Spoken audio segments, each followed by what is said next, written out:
आगामी बैठकमा प्रधानमन्त्रीले जवाफ दिने भनेर चाहिँ रुलिङ गर्नुभएको थियो, तर आगामी बैठक आज 18 गते प्रधानमन्त्रीज्यू आउनुभएको हामीले जानकारी पाएनौँ। हामीले गृहमन्त्रीको ध्यानाकर्षण गरायौँ, उहाँले केही हटाउने प्रतिबद्धता व्यक्त गर्नुभएको थियो, सायद हटाउनु पनि भयो होला। तर महाकाली दुईतर्फबाट मिटर ब्याज पीडितहरू काठमाडौँमा आइपुगेका छन्।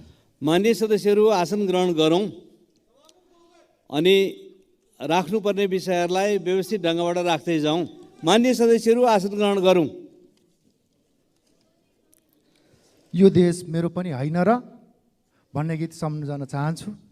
स्थानीय निकायको चुनाव ताकाको गरिबीको चमेली बोलिदिने कोही छैन भनेर काठमाडौँमा बेसमारी गुन्जायमान भएको यो गीत पनि सम्झन चाहन्छु। ओखलढुङ्गा चिसङ्खु गढी 3 दियाले निवासी भुवन श्रेष्ठ र धादिङका पहलमान थापा मगर 5 वर्षदेखि युएई दुबईमा मृत्युदण्ड पर्खेर बसिरहनु भएको छ। नेपालले सुन्तलालाई राष्ट्रिय फल घोषणा किन नगर्ने, म सरकारको ध्यानाकर्षण गर्न चाहन्छु। सुन्तलालाई नेपालको राष्ट्रिय फल घोषणा गरी त्यसअनुसारको विकासको निम्ति बजेट सहितको प्रबन्ध गरियोस्। नेपाल फाटाका आरक्ष पीडित र नागढुङ्गामा भइरहेको अवरोधको विषयमा यस सदनको ध्यानाकर्षण गराउन गइरहेको छु। नवजीवन केन्द्रसँग सरकारी बजेट छ, दर्जनौं रोपनी जग्गा छ, व्यापारिक भवन र सटरहरू पनि रहेछ, दाताबाट लाखौं रकम उठ्ने, तर पारदर्शिता छैन। मान्छे हराएका छन्, मान्छेको मृत्यु भएको छ, व्यवसायहरू मारमा परेका छन्, किसानहरूको खेती बाली सबै उडेका छ। यस विषयमा सरकार किन निर्णय गर्दैन? यसको राष्ट्रिय गौरवका आयोजनाहरू मध्ये बाँकेमा रहेको सिक्टा सिँचाइ आयोजना अहिले पनि अलपत्र छ। 2063 सालदेखि सुरु भएको त्यो आयोजना बजेट अभावका कारणले अलपत्र परेको कुरा म यो सदन मार्फत सरकारलाई सुनाउन चाहन्छु। होइन, कानुन बनेर पनि यदि सरकारले कार्यान्वयन गर्न सकिरहेको छैन भने यो अर्को गम्भीर विषय हो। त्यसकारण सरकारले यी सबै विषयमा छिटोभन्दा छिटो जवाब चाहिन्छ, संसदमा जवाब दिनु पर्यो। संविधानको मातहतमा रही मुलुकको हित र आम नागरिकको समस्याको समाधान गर्नको लागि हाम्रा बहस र छलफलहरू केन्द्रित गर्नुपर्ने हो, तर हाम्रो ध्यान त्यतातिर गएको देखिँदैन। हामी कार्यतालिका बनाएर संसद सञ्चालन गर्नुपर्छ भनेर कुरा गर्छौँ, कार्यतालिका तयार भएर आउँछ, फेरि केही न केही बहाना गरेर संसद अवरोध गर्छौँ। किन किसानको दुधको भुक्तानी दिनु पर्यो भनेर सरकारले नसुनेको अवस्था छ। कृषकहरूले आफ्नो दुधको भुक्तानी लिनलाई रोडमा बस्नुपर्ने अवस्था। यो व्यवस्थालाई मान्छु भनेर, यो व्यवस्थालाई ग्रहण गर्छु भनेर हामीले संसदमा शपथ खाएका हुन्छौँ र शपथ खाएर मात्रै हामी सदनमा प्रवेश गरेका हुन्छौँ। मसिने विमानस्थल निर्माण कार्य सम्पन्न भएको 1 वर्ष बितिसक्दा मैले बारम्बार पहल गर्दा पनि हवाई जहाज उडान परीक्षण हुन सकेको छैन। अब यो संविधानलाई परिवर्तन गर्ने, यो व्यवस्थालाई परिवर्तन गर्ने र यो अवस्थालाई परिवर्तन गर्नको लागि जनता जनार्दनलाई यहीँबाट म आह्वान गर्न चाहन्छु। धन्यवाद। 5 करोड रुपियाँको भुक्तान दिएको छैन। एउटा गाउँ स्तरको सहकारी कसरी यो अवस्थामा चल्न सक्छ? विदारक घटना घट्यो। विद्यालयको होस्टेल रुममै 14 वर्षीय छात्रा शालिन झुन्डेको अवस्थामा भेटिन्। समस्याहरू उठान गरिरहेका छौँ। पीडितहरू न्याय खोज्दै 23 दिनको पैदल यात्रा पश्चात अहिलेसम्म 5 पटक काठमाडौँ आइसकेका छन्। हवाई सेवा मानिन्थ्यो, तर हिजो आज हवाई सेवाको गलत भाष्य निर्माण भइरहेको छ। कहिले दुर्घटना त कहिले घण्टौँसम्म डिले भएर। मौसमका कारण डिले हुनु अस्वाभाविक होइन, तर सभामुख महोदय, अति आवश्यक उपकरण सहितको मौसम पूर्वानुमान महाशाखा छ, तर एक अर्कासँग राम्रोसँग समन्वय नहुँदा डिले हुने पूर्व सूचना यात्रुलाई दिन सकिरहेको छैन। यात्रु एउटा सुन्दर स्थान बेला बखत विभिन्न राष्ट्रका विशिष्ट पाहुना आउँदा करोड लगाएर दुलै झै सिंगारिएको देख्ने गरेका छौँ। यो सरकारले सुन्न सकेन, बुझ्न सकेन, सम्बोधन गर्न सकेन। टिकटकमा प्रतिबन्ध लगायो, जुन स्वागत योग्य निर्णय थियो, किनभने सामाजिक सञ्जाललाई टिकटकले दुरुपयोग गरेर विभिन्न सारे विकासका नाममा लाञ्छित छ। चालु आर्थिक वर्षको 8 महिना बितिसक्दा 20% हाराहारी मात्र पुँजीगत खर्च हुनुले यसपटक पनि यो नीति दोहोरिने हो कि भन्ने चिन्ता बढाएको छ। एसियाकै दोस्रो ठुलो ताल मानव निर्मित जगदीशपुर ताल 157 हेक्टर क्षेत्रफलमा फैलिएको छ। कपिलो बिमाको सुविधा 440 स्वास्थ्य संस्थामा उपलब्ध छ। स्वास्थ्य बिमा आफैमा लोक कल्याणकारी कार्यक्रम भए पनि यसको प्रभावकारितामा गम्भीर समस्याहरू देखेका छन्। सडक झापाबाट इलाम बजार पुग्ने सबैभन्दा छोटो सडक हो। इलाम सडक डिभिजन कार्यालयका अनुसार आर्थिक वर्ष 79-80 मा 23 करोडको बजेट विनियोजन भई निर्माण सुरु हुने निर्णय भएको छ।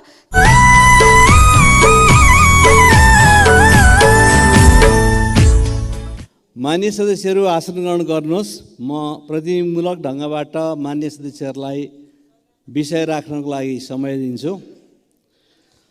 सर्वप्रथम मान्य सदस्य श्री सूर्यबहादुर थापा छेत्रीलाई संक्षिप्तमा आफ्ना कुराहरू राख्न समय दिन्छु।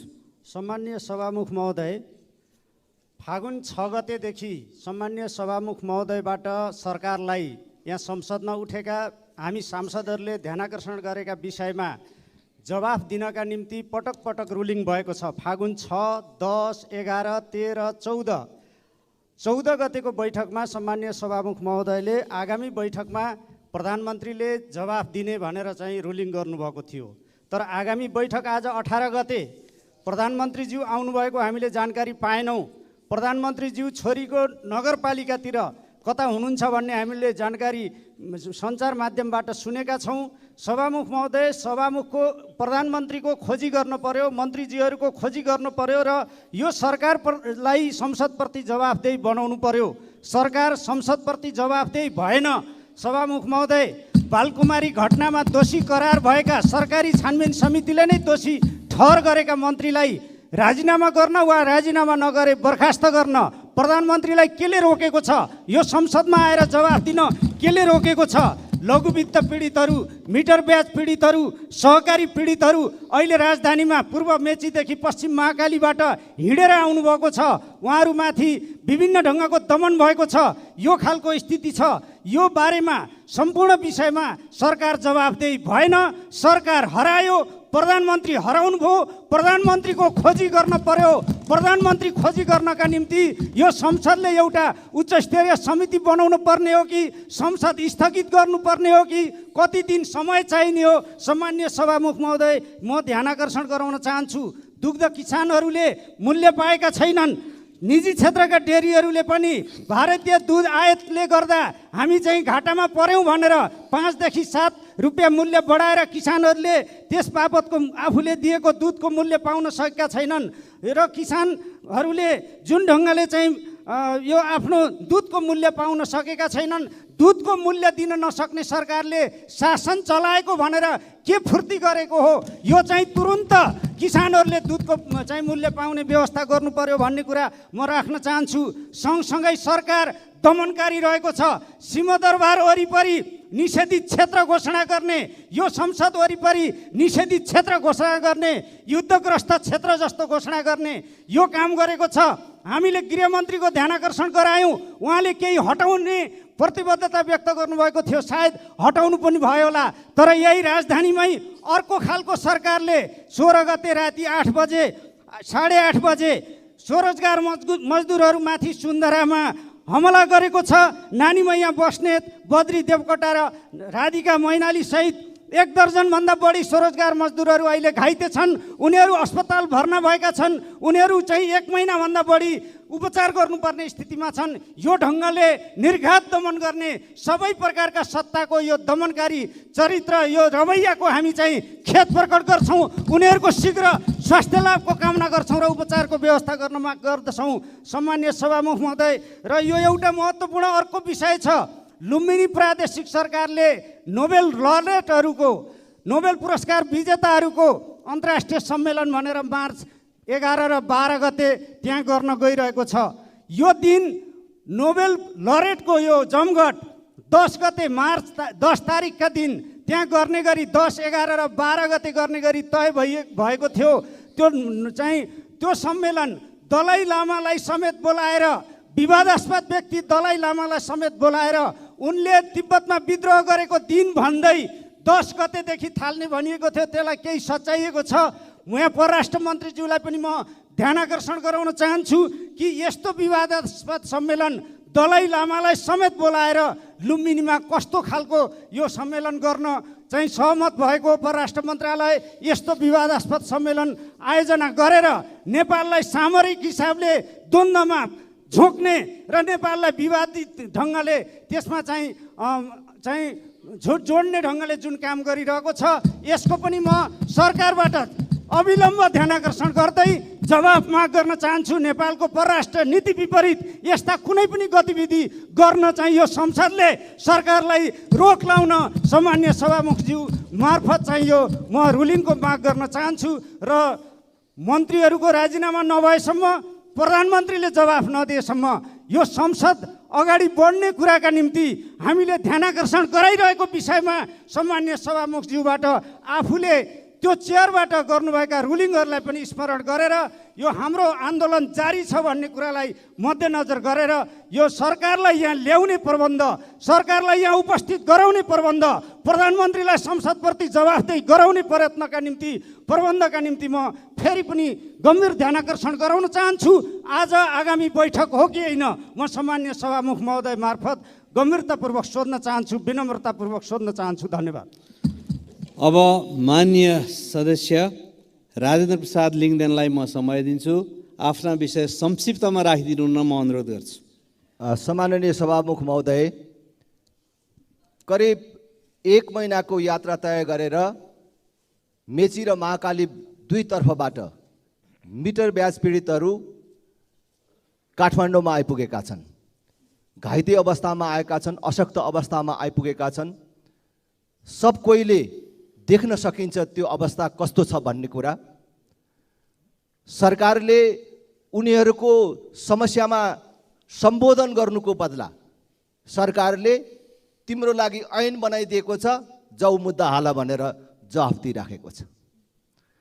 अर्कोतर्फ सहकारी पीडितहरू लामो समयदेखि आन्दोलनमा छन्। लघुवित्तहरूको समस्या यही हाम्रो संसद भवनसम्म आइपुग्यो। दुग्ध उत्पादक कृषकहरू सडकमै छन्। समस्या कहाँ छैन? बैंक तथा वित्तीय समस्याको कारण र खास गरी अहिले सडकमा आउन नसक्ने, देख्दाखेरि ठुला व्यवसायीको रूपमा चिनिने, ठुल्ठुला पसल व्यवसाय भएको तर बैंक वित्तीय समस्याका कारण आज आत्महत्या गर्नुपर्ने अवस्थामा पुगेका व्यवसायीहरूको कथा अलगै छ। यी विषयहरूमा हामीले निरन्तर रूपमा सरकारको ध्यान आकर्षण गरिराखेका छौँ। संसदका सबै माननीय सदस्यहरूले कुनै न कुनै ढङ्गले यो विषयमा आवाज उठाइराख्नु भएको छ। यही बिचमा रसियन सेनामा भर्ती भएका नेपालीहरूको बारेमा पनि चर्को रूपमा कुरा उठेको छ। हामीले त्यस विषयमा सङ्कल्प प्रस्ताव समेत दर्ता गरेका छौँ। तर सरकार फेरि पनि भन्छु, आँखा भएर पनि नदेख्ने, कान भएर पनि नसुन्ने, अन्धो र बहिरो भएर बसेको अवस्था छ। हामीले भर्खरै थाहा पायौँ र दुनियाँले थाहा पाएको छ, रसियन सेनामा भर्ती भएका अन्य देशका नागरिकहरूलाई उनीहरूको देशले फिर्ता लग्यो, भारतले फिर्ता ल्यायो। त हाम्रो सरकार फिर्ता ल्याउने पहल गर्नुको कुरा त परै जाओस्, रसियन सेनामा भर्ती भएका नागरिकहरूको परिवारलाई भेट्ने, सान्त्वना दिने सम्म पनि आँट गर्न सकेको अवस्थामा छैन। यो सबै परिस्थिति, यो सबै पृष्ठभूमिका बीच संसदमा हामी केवल आवाज उठाएर मात्रै बस्ने, हामीले कुरा गरेर मात्रै बस्ने, यसको अर्थ के हुन्छ? जनता आफै सडकमा आउनुपर्ने, पीडित आफैले न्यायका लागि आत्मदाह गर्नुपर्ने, अनि सरकारको काम के हो? हामी राजनैतिक दलहरूको काम के हो? त्यसकारण म सभामुख महोदय मार्फत सरकारको ध्यान आकर्षण गर्न चाहन्छु र सभामुख महोदयलाई भन्न चाहन्छु कि सरकारले ठोस जवाफ नदिएसम्म यी विषयहरूमा सरकारको उपस्थिति संसदमा नभएसम्म अब संसद अगाडि बढाइराख्नुको कुनै औचित्य छैन। केवल कर्मकाण्डको लागि मात्रै यो संसद चलाइराख्नु र जनताले रगत पसिना बगाएर तिरेको तिरोमाथि रमाइलो गरेर बस्नुको कुनै औचित्य छैन। त्यसकारण सभामुख महोदय, ठोस जवाफ नआएसम्म संसद अगाडि बढ्दैन। माननीय सदस्यहरू, माननीय सदस्यहरूले दलगत रूपबाट पनि आफ्नो कुराहरू राखिसक्नु भएको छ। फेरि पनि किन उठिरहनु भएको छ? म माननीय सदस्यहरूलाई बस्न अनुरोध गर्छु।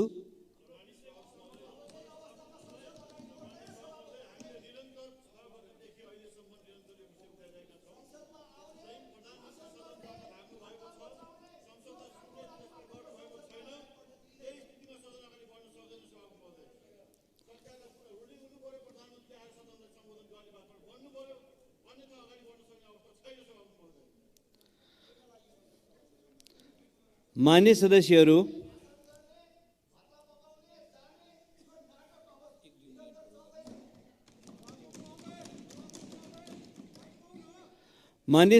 आसन ग्रहण गरौँ अनि राख्नुपर्ने विषयहरूलाई व्यवस्थित ढङ्गबाट राख्दै जाउँ।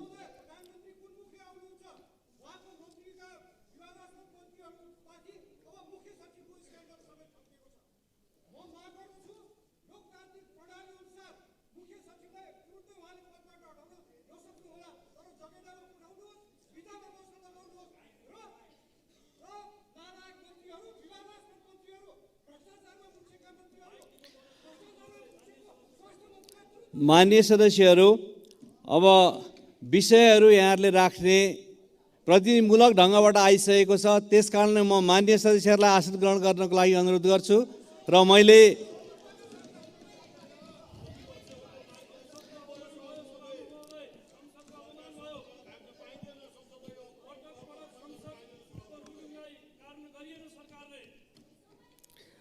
मान्य सदस्यहरू आसन ग्रहण गरेर सुनौँ, त्यस पछाडि चित्त बुझेन भने के गर्नुपर्छ बाँकी गर्नको लागि म अनुरोध गर्छु। मान्य सदस्यहरू आसन ग्रहण गरौँ।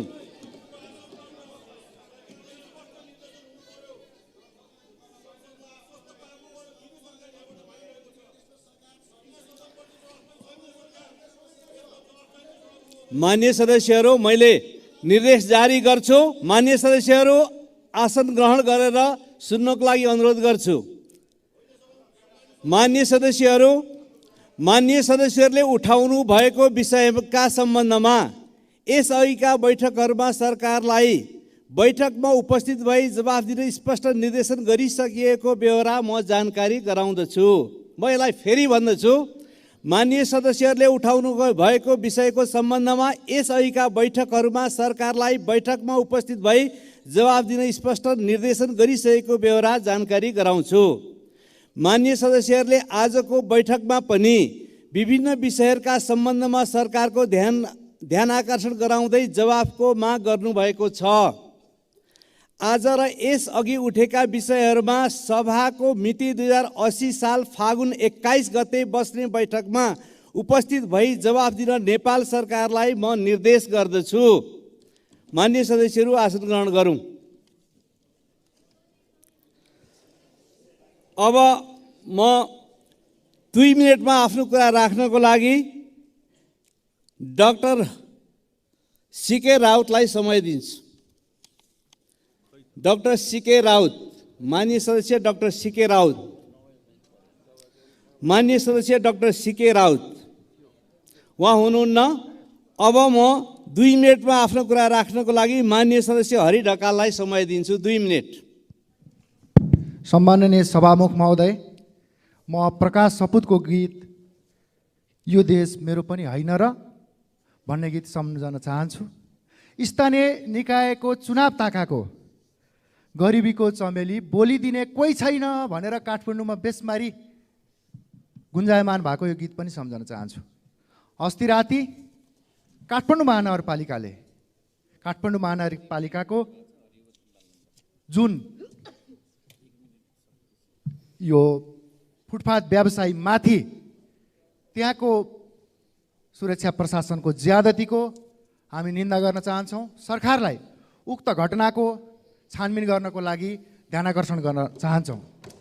सम्माननीय सभामुख महोदय, यही गरिमामय सदनबाट 1 वर्ष अगाडि मैले चितवन भनेको भरतपुर मात्रै पनि होइन है, चितवन भनेको माडी पनि हो, चितवन भनेको इच्छा कामना पनि हो, चितवन भनेको पूर्व चितवनका भूगोलहरू पनि हो भनेर स्मरण गराएको थिएँ। आज चितवन भनेको भरतपुर मात्रै हो जस्तै गरी भरतपुर महोत्सवको आयोजना गरिया छ। म महोत्सवको शुभकामना त भ्रमण वर्ष भरतपुरको शुभकामना त दिन चाहन्छु, तर चितवन भनेको इच्छा कामना पनि हो, माडी पनि हो र पूर्व चितवन पनि छ है भनेर स्मरण गराउन चाहन्छु। सम्माननीय सभामुख महोदय, दुग्ध किसानहरू सडकमा छन्। हिजोबाट सडक आन्दोलन जारी गरेका छन्। हिजोबाट दुध किसानहरूले सडक अवरुद्ध गरेका छन्। यथाशीघ्र सरकारलाई दुध किसानहरूको भुक्तानी तत्काल गर्नको लागि दुध किसानको भुक्तानी गर्नको लागि सरकारको गम्भीर ध्यान आकर्षण गराउन चाहन्छु। सम्माननीय सभामुख महोदय, व्यतिथिका यति धेरै पराकाष्ठ मचाइरहँदाखेरि गठबन्धन सरकारको यो शैलीको निरन्तरताको खबरदारी पनि यस सदनमा म गम्भीरताका साथ गर्न चाहन्छु। धन्यवाद। माननीय सदस्य श्री रामहरि खतिवडा, समय 2 मिनटभित्र आफ्नो कुरा के हो राखिदिनुहोस्। सभामुख महोदय, मैले 2080 फागुन 10 गतेका दिन यस संसदमा एउटा कुरा राखेको थिएँ। ओखलढुङ्गा चिसङ्खुगढी 3 दियाले निवासी भुवन श्रेष्ठ धादिङका पहलमान थापा मगर 5 वर्षदेखि UAE दुबईमा मृत्युदण्ड पर्खेर बसिरहनु भएको छ। नेपालकै नवलपरासीको बाबुराम आलेलाई हस्पिटल लाँदा बाबुराम आलेको मृत्यु भइसकेपछि उहाँहरूलाई 5 वर्षदेखि मारेको अभियोगमा जेलमा राखिएको छ र 50 लाख ब्लड मनी नदिएदेखि यही महिनामा मृत्युदण्ड, मार्चमै मृत्युदण्ड दिने फसेला दुबई सरकारले सुनाएको छ। मैले सम्माननीय प्रधानमन्त्री र परराष्ट्र मन्त्रीज्यूलाई यो बारेमा ती 2टा नेपाली नागरिकलाई स्वदेशमा ल्याउन र ब्लड मनीको व्यवस्था गर्न अनुरोध गरेको थिएँ। आज परराष्ट्र मन्त्री यहाँ उपस्थित भएको देखेको छु। म अनुरोध गर्न चाहन्छु सभामुख महोदय, त्यहाँ भएका ती 2टा अबोध नेपाली नागरिकलाई ब्लड मनीको व्यवस्था गरेर नेपालमा ल्याउने, तुरन्त ल्याउने व्यवस्था गरिदिन सादर अनुरोध गर्न चाहन्छु सभामुख महोदय। साथै विपिन जोशीको अवस्था के छ भनेर मैले त्यस बेला पनि क्वेसन्स गरेको थिएँ। मलाई लाग्छ विपिन जोशी पनि सकुशल नेपाल आउनेछन्, त्यसको पनि जवाब परराष्ट्र मन्त्रीबाट हुनेछ भन्ने विश्वास लिएको छु। त्यस्तै रसिया र युक्रेनमा नेपाली छोराहरू मृत्यु वर्ण गरिरहनु परेको छ। ती सम्पूर्णलाई नेपालमा ल्याउने व्यवस्था होस् भनेर अनुरोध गर्न चाहन्छु। र अर्को, भर्खरै मैले एउटा समाचार यी सुने सभामुख महोदय, 753वटा स्थानीय तहको मलाई जानकारी थियो, तर छोरीको नगरपालिका भन्ने जानकारी थिएन। यो कहाँ पर्दो रहेछ? म सभामुख महोदय मार्फत भन्ने मान्य सदस्यलाई अनुरोध गर्न चाहन्छु, नयाँ नामाकरण भएछ। यो नेपालको कुन नगरपालिका रहेछ? छोरीको नगरपालिका।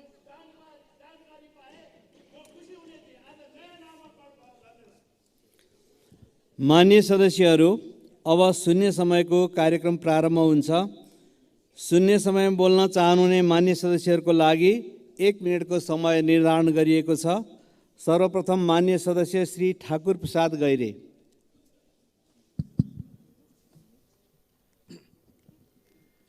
सम्मान्य सभामुख महोदय, नेपाली भूगोल सुन्तला खेतीको लागि अत्यन्त प्रचुर छ। सुन्तला स्वास्थ्यका लागि लाभदायक पनि छ र अत्यन्त मिठो फल पनि छ। भारतले आँपलाई, जापानले हलुवा बेदलाई राष्ट्रिय फल बनाएको छ। त्यसै गरी नेपालले सुन्तलालाई राष्ट्रिय फल घोषणा किन नगर्ने? म सरकारको ध्यानाकर्षण गर्न चाहन्छु। सुन्तलालाई नेपालको राष्ट्रिय फल घोषणा गरी त्यसअनुसारको विकासको निम्ति बजेट सहितको प्रबन्ध गरियोस्। नेपालमा वर्षेनी करिब 30 अर्ब 61 करोडको सुन्तलाको कारोबार हुने गरेको छ। 7 लाखले रोजगारी पाउने गरेका छन्। नेपाल यो अन्नबाली भन्दा सुन्तला खेतीबाट 6-7 गुणा बढी लाभ हुने गरेको छ। सुन्तलाबाट कृषि क्षेत्रको कुल ग्राहस्थ उत्पादनको करिब 1% योगदान रहने गरेको छ। नेपालको 0.24 देखि 1.22 मेट्रिक टन का हिसाबले नेपालमा 34,150 मेट्रिक टन कार्बन स्थिरीकरणमा सुन्तलाले योगदान पुर्याउने गरेको छ। स्वास्थ्यका लागि र सँगसँगै सिधै खाने लगायत यसका अनेकन। मान्य सदस्य श्री डोल प्रसाद अर्याल। सम्माननीय सभामुख महोदय, म आज शुक्ला फाटाका आरक्ष पीडित र नागढुङ्गामा भइरहेको अवरोधको विषयमा यस सदनको ध्यानाकर्षण गराउन गइरहेको छु।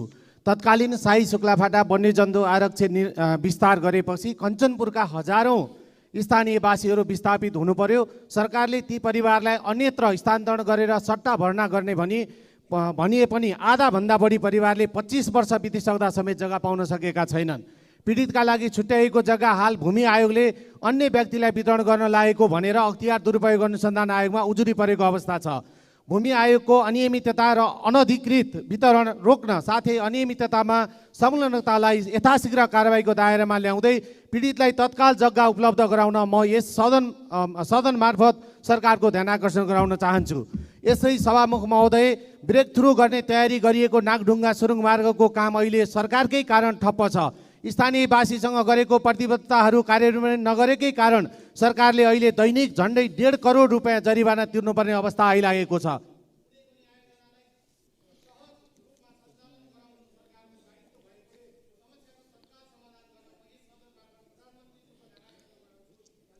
माननीय सदस्य डाक्टर तोसीमा कार्की। सम्माननीय सभामुख महोदय, खगेन्द्र नवजीवन केन्द्रसँग सरकारी बजेट छ, दर्जनौँ रोपनी जग्गा छ, व्यापारिक भवन र सटरहरू पनि रहेछ, दाताबाट लाखौँ रकम उठ्ने तर पारदर्शिता छैन। निशुल्क हुनुपर्नेमा एकै परिवारबाट 55 लाखसम्म उठाइएको विद्यार्थीबाट 6000 मासिक उठाइदो रहेछ। गोकर्णेश्वरमा एकै कोठामा 7-8 जना कोचेर राखिने रहेछ। दिशा पिसाब गनाएको अवस्था छ, धेरै दिनसम्म बाँधेर राखिएको छ, नियमित उपचार छैन, पिसाब थैली पनि समयमा फेरिँदैन रहेछ। केन्द्रले ती अपाङ्गता भएका नागरिकहरूलाई नवजीवन होइन नर्क जीवन दिएको रहेछ। बैंकमा समस्या आएर पैसा जोखिममा पर्दा राष्ट्र बैंकले व्यवस्थापनको जिम्मा लिन्छ भने संस्थामा समस्या आएर मानवीय क्षति हुन सक्नेमा राज्यले व्यवस्थापनको जिम्मा लिनुपर्ने होइन र। सभामुख महोदय, म यहाँ अनुरोध गर्दछु सरकारसँग तत्कालै कुनै रेस्क्यु कार्यदल बनाएर केन्द्रको व्यवस्थापन जिम्मामा लियोस्। साँच्चै नै हामीले पाठ्यक्रममा समेत पढाउने गरेको यो केन्द्र साँच्चैको नवजीवन केन्द्र बनोस्। धन्यवाद। माननीय सदस्य श्री दीपक खड्का। सभामुख महोदय, म सरकारको जवाफ चाहन्छु सभामुख मार्फत। असार 2 गते गएको बाढीले पुर्याएको 3टा जिल्लाको क्षतिका विषयमा सबै सम्मानित सदन जानकार छ, प्रधानमन्त्रीज्यू जानकार हुनुहुन्छ।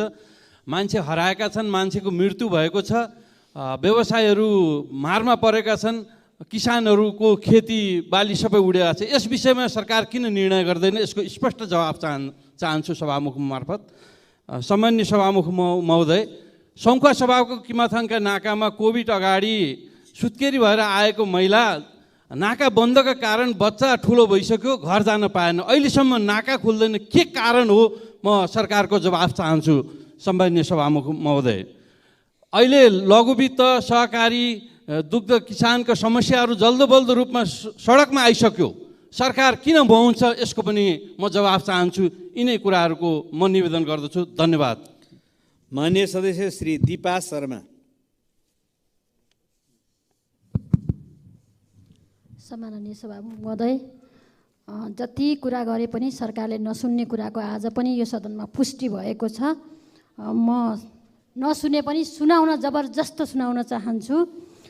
राष्ट्रिय गौरवका आयोजनाहरूमध्ये बाँकेमा रहेको सिक्टा सिँचाइ आयोजना अहिले पनि अलपत्र छ।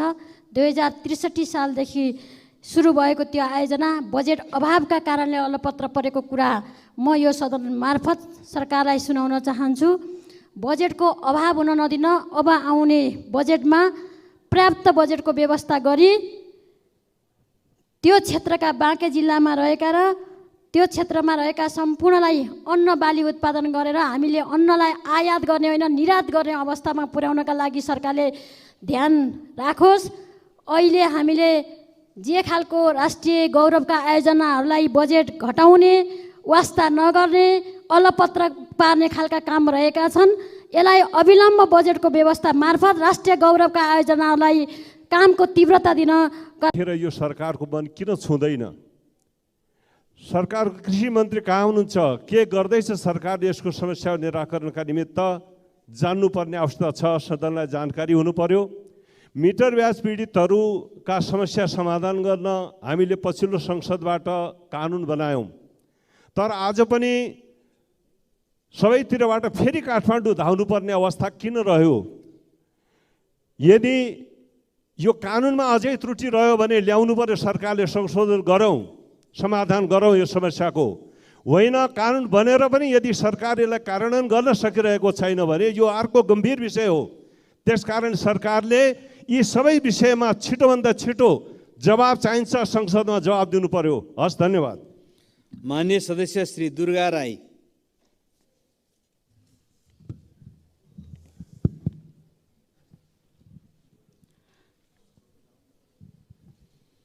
सम्माननीय सभामुख महोदय, जनताको सर्वोच्च जनप्रतिनिधिमूलक सम्मानित सदनमा संविधानको मातहतमा रही मुलुकको हित र आम नागरिकको समस्याको समाधान गर्नको लागि हाम्रा बहस र छलफलहरू केन्द्रित गर्नुपर्ने हो। तर हाम्रो ध्यान त्यतातिर गएको देखिँदैन। हामी कार्यतालिका बनाएर संसद सञ्चालन गर्नुपर्छ भनेर कुरा गर्छौँ, कार्यतालिका तयार भएर आउँछ, फेरि केही न केही बहाना गरेर संसद अवरोध गर्छौँ किन?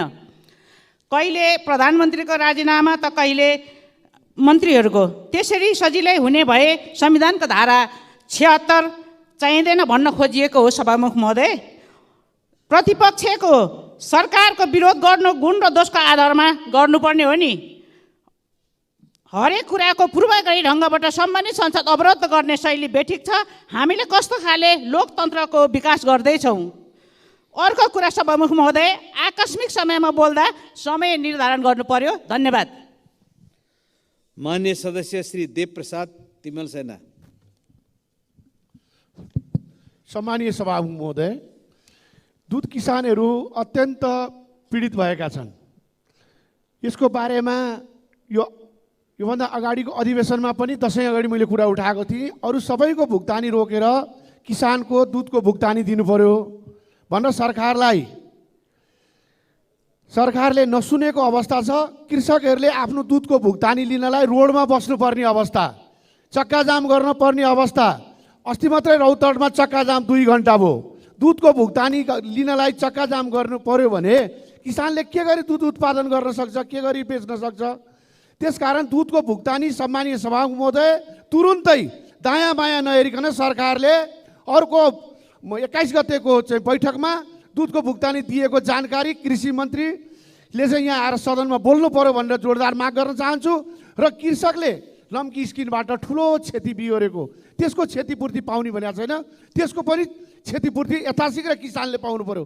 जसले गोबर सोरेर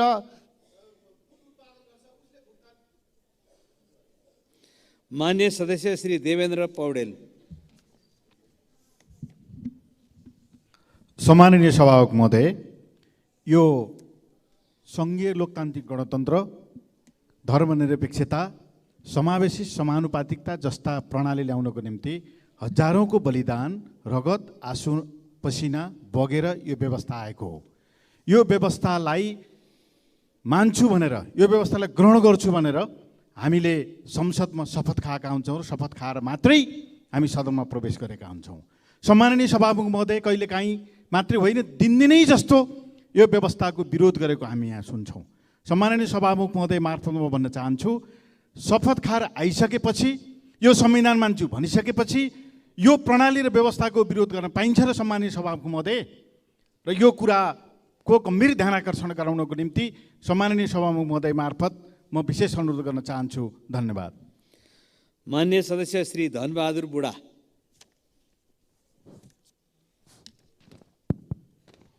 सम्माननीय सभामुख महोदय, डोल्पा जिल्लाको विमानस्थल धाउनमार्ग मर्मत गर्नुपर्ने भएकोले 2080 साल फागुन 16 गतेदेखि बन्द भएको छ।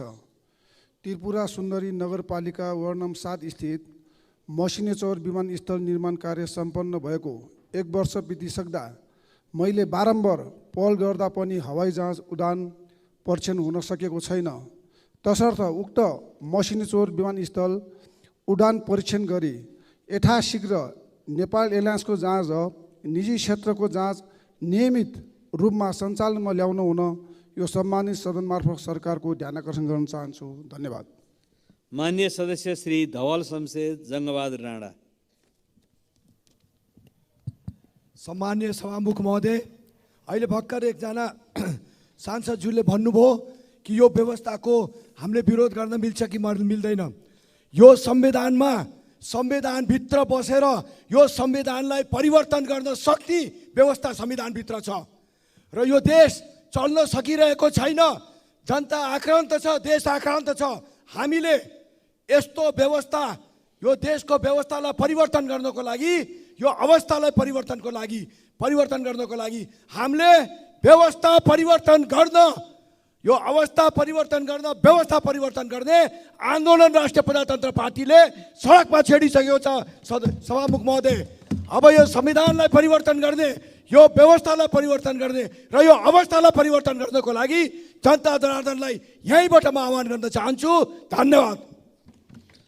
मान्य सदस्य श्री नवल किशोर शाह सुडी।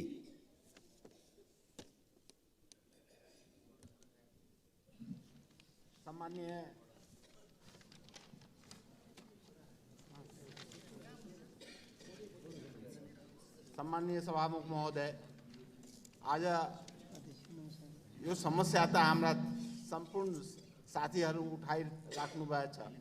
दुधको सम्बन्धमा दुध विकासले, डिडिसीले अब हाम्रो क्षेत्र सप्तरी 1 नम्बर क्षेत्रको अग्निसार कृष्ण सबरन गाउँपालिका वार्ड नम्बर 6 स्थित महुलीमा अवस्थित यस आदर्श बहुमुखी दुग्ध उत्पादक सहकारी संस्थाको पशुपालन तथा दुग्ध उत्पादन व्यवसाय मार्फत 95% जनता यहाँ जो छ पहाडबाट ओर्लेर मौली नदी किनारमा बसेको उहाँहरूको सम्पूर्णको आय स्रोत मात्र पशुपालन भएको हुनाले 8 महिनादेखि डिडिसीले विराटनगर स्थित दुध वितरण प्रणाली अन्तर्गत 5 करोड रुपियाँको भुक्तान दिएको छैन। एउटा गाउँ स्तरको सहकारी कसरी यो अवस्थामा चल्न सक्छ र हिजोदेखि त्यहाँ राजमार्ग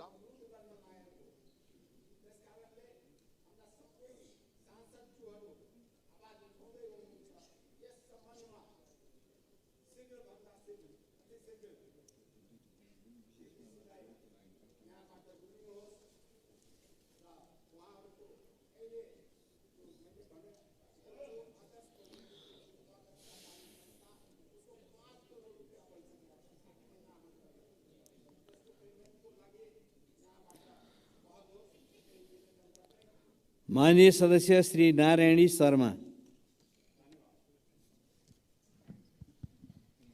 सम्माननीय सभामुख महोदय, हालै चितवनमा एउटा हृदय विदारक घटना घट्यो। विद्यालयको होस्टेल रुममै 14 वर्षीय छात्रा शालिन झुन्डिएको अवस्थामा भेटिन्। 5 दिनपछि शिक्षण अस्पतालबाट रिपोर्ट बलात्कारपछि हत्या हो भन्ने आयो। कतै शालिनको पनि निर्मलाको जस्तै केस गुमनाम हुने स्थिति नबनोस्, तुरुन्त छानबिन गरी दोषीलाई कानुनको दायरामा ल्याइयोस्। स्कुल होस्टेलमा निगरानी र अनुगमन गर्ने कुरालाई व्यवस्थित गरियोस्। स्वर्गदारी गुठी पीडित मोही किसान सङ्घर्ष समितिबाट विगत केही दिनदेखि दाङको घोराइमा भइरहेको आन्दोलनप्रति सरकारको ध्यान आकर्षण भई भूमि व्यवस्था, सहकारी तथा गरिबी निवारण मन्त्रालय सहसचिव कृष्णप्रसाद सापकोटाको नेतृत्वमा वार्ता समिति गठन गरेकोमा सरकार तथा सो मन्त्रालयलाई धेरै धेरै धन्यवाद दिन चाहन्छु र सो वार्ता समितिले किसानहरूका माग पुरा गरी छिटोभन्दा छिटो समस्या समाधान गरोस्। मान्य सदस्य श्री निर्मला कोइराला।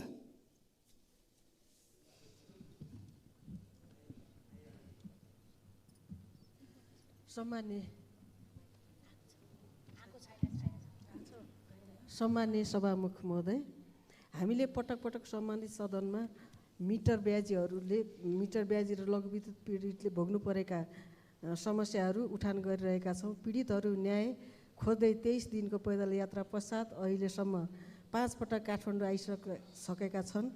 पीडित महिलाहरू, ज्येष्ठ नागरिकहरू पैदल यात्रा गर्दा एकातिर पैतालाका छाला खुइलेर चर्याइरहेका घाउ बोक्दै काठमाडौँका सडकमा न्याय माग्दै हिँडिरहँदा सरकारलाई कति पनि छुन सकेको छैन।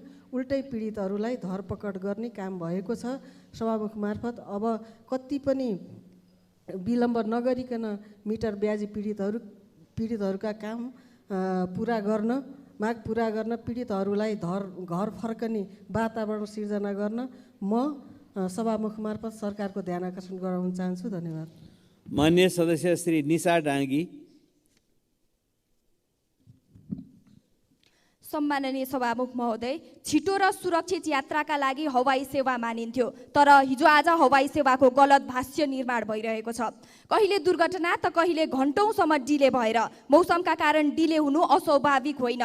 तर सभामुख महोदय, अति आवश्यक उपकरण सहितको मौसम पूर्वानुमान महाशाखा छ, तर एक अर्कासँग राम्रोसँग समन्वय नहुँदा डिले हुने पूर्व सूचना यात्रुलाई दिन सकिरहेको छैन।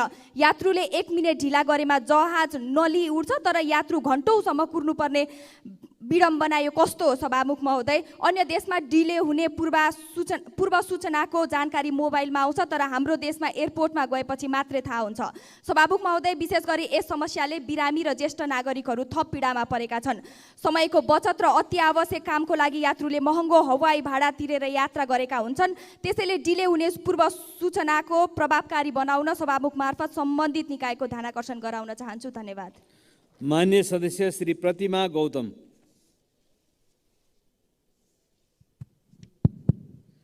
सम्मानीय सभामुख महोदय, काठमाडौँ देशको राजधानीमा रहेको 3 कुने कसैले नचिन्ने कुरै भएन। एउटा सुन्दर स्थान बेला बखत विभिन्न राष्ट्रका विशिष्ट पाहुना आउँदा करोड लगाएर दुलै झैँ सिँगारिएको देख्ने गरेका छौँ। तर ती 3 कुने भित्रका कति मनहरू रोइरहेका छन्, कति भाँचिएका छन्। त्यहाँका कथा व्यथा कारुणिक छन्। आफ्ना बाउ बाजे पुर्खाले आर्जेको जमिन सरकारले विकासको आवश्यकता महसुस गरी आफ्नो पोल्टामा लिएको दशकौँ भयो, तर त्यहाँका बासिन्दाहरूलाई सम्बोधन गर्ने विषयमा सरकारले चासो देखाएको छैन। उक्त जग्गा धनीहरूलाई दिनुपर्ने उचित मुआब्जा क्षतिपूर्तिको विषयमा सरकार कहिले गम्भीर भएन। यो विषय आउँदा सरकार सधैँ चिर निन्द्रामा रह्यो। सभामुख महोदय, व्यक्तिको सम्पत्ति सरकारले लिँदा के तिनीहरूलाई उचित क्षतिपूर्ति मुआब्जा दिनु पर्दैन? कति वर्षसम्म कुर्नुपर्ने हो या दिँदै नदिने हो? सरकारले अब स्पष्ट जवाफ दिनु पर्यो। यसरी जनतालाई अन्योलताको भुग्रोमा पिल्स्याउने काम बन्द गरी यथाशीघ्र उचित मुआब्जा दिने कार्य गरियोस् भन्दै सभामुखज्यू मार्फत सरकारको गम्भीर।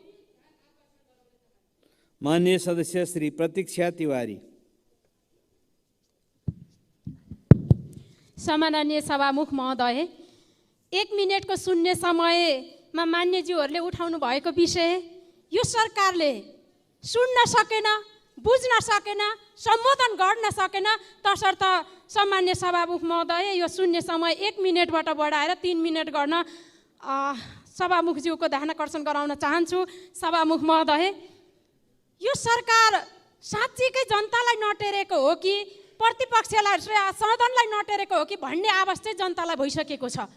मिटरबाजीका पीडितका समस्या, लघु वित्त सहकारीका समस्या र दुग्ध उत्पादन गर्ने जुन दुग्ध किसानहरूका चाहिँ समस्या छन् त्यो सरकारले सुन्नु पर्दैन, सम्बोधन गर्नु पर्दैन। सभामुख महोदय, तसर्थ यो सरकारलाई गम्भीर ध्यानाकर्षण गराउन चाहन्छु कि यी जनताका समस्या सरकारले आँखा खोलेर कान सुनेर जनताका प्रत्यक्ष समस्या यी नेपाली नागरिकका समस्या हुन् भन्ने ढङ्गले समाधान गरोस्। मान्य सदस्य श्री प्रदीप यादव। सम्मानीय सभामुख महोदय, नेपाल सरकारले केही दिन अगाडि टिकटकमा प्रतिबन्ध लगायो, जुन स्वागत योग्य निर्णय थियो। किनभने सामाजिक सञ्जाललाई टिकटकले दुरुपयोग गरेर विभिन्न समुदाय, धार्मिक, सांस्कृतिक र वेशभूषाका व्यक्तिहरू बीचको सामाजिक सद्भाव र पारिवारिक एकतामाथि खलल पुर्याउने काम गरिरहेको थियो। त्यसको लागि टिकटक नै सबैभन्दा बढी माध्यम बनाइएको थियो र अहिले पनि बनाइएको छ। किनभने टिकटकमा नेपाल सरकारले प्रतिबन्ध लगायो, तर कागजमा नै सीमित भयो। नेपाल सरकारको निर्णय केही इन्टरनेट सेवा प्राध्यापक कम्पनीले टेरेको छैन, टिकटक चलाइ नै राखेको छ। नेपाल सरकारको निर्णय केही इन्टरनेट सेवा प्रदायकले मानेको छैन भने सरकारले सक्दो कारवाही गर्नु पर्यो र सरकारसित हिम्मत छैन भने पूर्ण रूपले टिकटक चाहिँ खुला गरिदिनु पर्यो। किनकि नेपाल सरकारको टेक्नोलोजी नै कमजोर छ। यही भारतमा टिकटक प्रतिबन्ध छ, तर कुनै पनि माध्यम। मान्य सदस्य श्री बद्री प्रसाद पाण्डे। मनसुन सुरु हुन करिब 3 महिना मात्र बाँकी छ।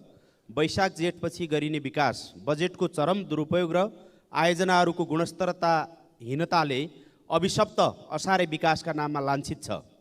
चालु आर्थिक वर्षको 8 महिना बितिसक्दा 20% हाराहारी मात्र पुँजीगत खर्च हुनुले यसपटक पनि यो नियति दोहोरिने हो कि भन्ने चिन्ता बढाएको छ।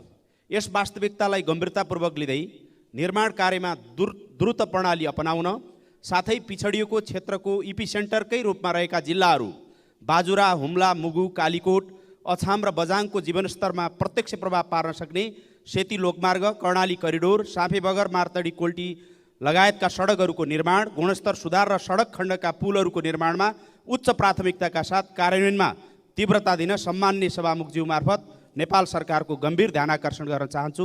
धन्यवाद। जय नेपाल। माननीय सदस्य श्री बलराम अधिकारी।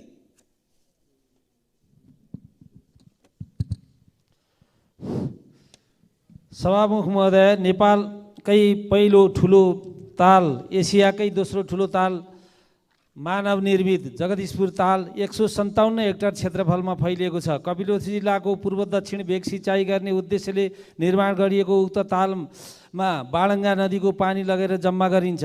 हाल उक्त नहरले 6300 हेक्टर जमिन सिँचाइ गर्दै आएको छ भने हजारौँ चराचुरुङ्गीहरू रमाउने गर्दछन्। 35 सालदेखि सञ्चालन भएको नहरबाट पूर्वी शाखा निकालेर ताललाई मर्मत सम्मार व्यवस्थापन गर्ने हो भने थप 7000 हेक्टर जमिन सिँचाइ हुन सक्छ भनेर बाणङ्गा सिँचाइका योजना प्रमुख बताउनुहुन्छ। विगतमा उक्त नहर पश्चिमाञ्चल डिभिजन कार्यालय तौलिया अन्तर्गत पर्दथ्यो। मुलुक संघीयतामा गएपछि उक्त कार्यालय प्रदेश अन्तर्गत कायम गरियो, जसका कारण हाल प्रदेशले हेर्ने गर्दछ। जबकि 5000 हेक्टर भन्दा कम क्षेत्रफल सिँचाइ हुने योजनाहरू मात्रै प्रदेशले हेर्ने नीति बनाइएको छ। तसर्थ बाणङ्गा सिँचाइ योजनालाई सङ्घ अन्तर्गत कायम गरी खेर गइरहेको बाणङ्गा नदीको पानी सदुपयोग गरेर थप। माननीय सदस्य श्री वासुदेव घिमिरे। सम्माननीय सभामुख महोदय, स्वास्थ्य बिमा कार्यक्रम स्वास्थ्य सेवामा सर्वसाधारणको सहज पहुँच पुर्याउने सामाजिक सुरक्षाको एक महत्त्वपूर्ण कार्यक्रम हो। 2072 सालबाट सुरु भएको यो कार्यक्रममा हाल झन्डै 22,16,000 परिवारका 71,81,000 नागरिक आबद्ध छन् भने बिमाको सुविधा 440 स्वास्थ्य संस्थामा उपलब्ध छ। स्वास्थ्य बिमा आफैमा लोक कल्याणकारी कार्यक्रम भए पनि यसको प्रभावकारितामा गम्भीर समस्याहरू देखेका छन्। सीमित अस्पतालमा मात्र बिमा सुविधा पाइने भएकोले ती अस्पतालहरूमा बिरामीको अधिक चाप हुँदा बिमितलाई सहज रूपमा सेवाभन्दा शास्ति बढी भएको छ। प्रक्रियागत झन्झट, समयमा उपचार नहुने र धेरैजसो औषधि नपाइने समस्यालाई हटाउन म सरकारको ध्यान आकर्षण गर्न चाहन्छु। यस्तै सेवा प्रदायक अस्पतालको सेवालाई गुणस्तरीय बनाउँदै थप सरकारी, सामुदायिक तथा निजी स्वास्थ्य संस्थामा समेत स्वास्थ्य बिमा सेवा विस्तार गर्न सरकारसँग जोरदार माग गर्दछु। धन्यवाद। माननीय सदस्य श्री बिन्दवासिनी कंसकार। सम्माननीय सभामुख महोदय, इलाम क्षेत्र नम्बर 1 हुँदै क्षेत्र नम्बर 2 जोडिने खुदनाबारी सडक लामो समयदेखि अल्पत्र अवस्थामा छ। जम्मा लम्बाइ 25 किलोमिटर मात्र रहेको यो सडक झापाबाट इलाम बजार पुग्ने सबैभन्दा छोटो सडक हो। इलाम सडक डिभिजन कार्यालयका अनुसार आर्थिक वर्ष 79-80मा 23 करोडको बजेट विनियोजन भई निर्माण सुरु हुने निर्णय भएको छ।